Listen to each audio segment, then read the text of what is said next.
The galaxy had one simple rule that all species maintained for 5 millennia: never disturb the humans. Ambassador Trell of the Galactic Council gazed through the viewport of his diplomatic vessel at the scattered debris field that once was Earth's orbital defense network. His 4 eyes blinked in sequence, a nervous habit he developed after 30 cycles in diplomacy. Yet no amount of experience had prepared him for this catastrophe. "How could this happen?" he whispered to his aide Lummer, who stood rigid beside him, mandibles clicking anxiously. "The Vex Imperium grew too ambitious," Lummer replied. "They believed the ancient warnings were merely superstition. The warnings were anything but superstition. Every spacefaring race knew the tales of humanity's brief but terrifying entrance onto the galactic stage. 3,000 years ago, humans had erupted from their solar system with technologies that defied understanding. Their ships appeared without warning. Their weapons tore through supposedly impenetrable shields, and their diplomacy was direct and unyielding. Then, almost as suddenly as they had emerged, they retreated. They built massive fortifications around their home system and transmitted a single message to the galaxy: "Leave us be." The Council had been more than happy to comply. They established a 1,000-light-year exclusion zone around Sol and encoded the warning into the founding documents of every new spacefaring species. Never disturb the humans. Until now. "The casualty reports from Vex Prime are still coming in," Lummer said, breaking Trell's reverie. "Their central worlds are gone. Not destroyed. Gone. As if they never existed." Trell suppressed a shudder. "And the human counterattack?" "There isn't one." Lummer's voice dropped to a whisper. "After eliminating the Vex fleet and removing their central worlds from existence, the human vessels simply returned home.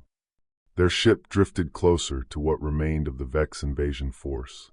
Twisted hulls of warships floated in silent testimony to their failed aggression.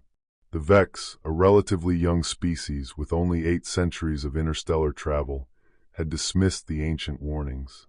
Their emperor had called the humans dormant relics and technological fossils.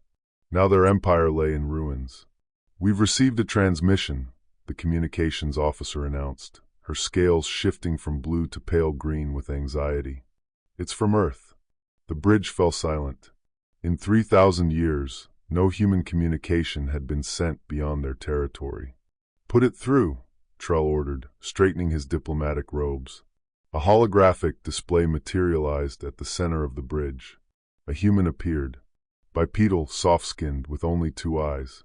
Trell had only seen representations in historical archives. This one appeared male, elderly by their standards, with white hair and lines etched into his face. "I am Director Wells of Earth's Defensive Council," the human said. His voice was calm, conversational, even. "We regret the necessity of our response to the Vex incursion." Trell swallowed hard before responding. "Director Wells, I am Ambassador Trell of the Galactic Council. We extend our deepest apologies for the violation of your territory." The human's expression didn't change. The Vex Empire no longer exists as a political entity. Their leadership has been removed and their military capabilities neutralized. Their civilian populations on outer colonies have been left intact. "Removed?" Lummer whispered, but fell silent at Trell's gesture. "We have no desire for conflict," Wells continued. "We never have. Our isolation was not born of fear or weakness, but of choice.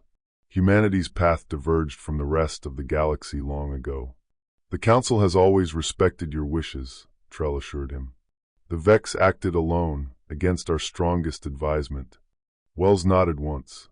"We are aware. That is why we have not extended our response beyond Vex territory." He paused. "However, we believe a more active reminder of our position may be necessary." A data packet transmitted to their ship.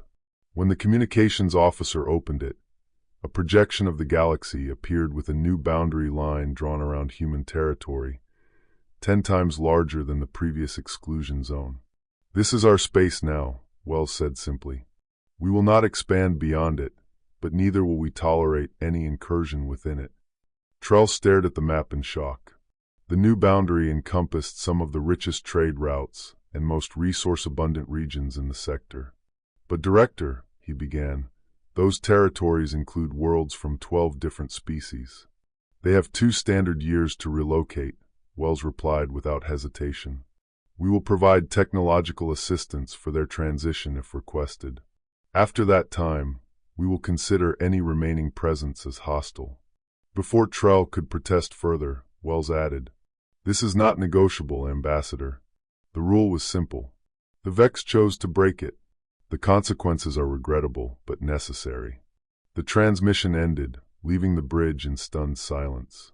Hours later, as their ship prepared to return to Council space, Trell remained at the viewport. The ruins of the Vex Armada served as a grim monument to their hubris. "There are rumors," Lummer said quietly beside him, "about why the humans withdrew from galactic affairs all those millennia ago.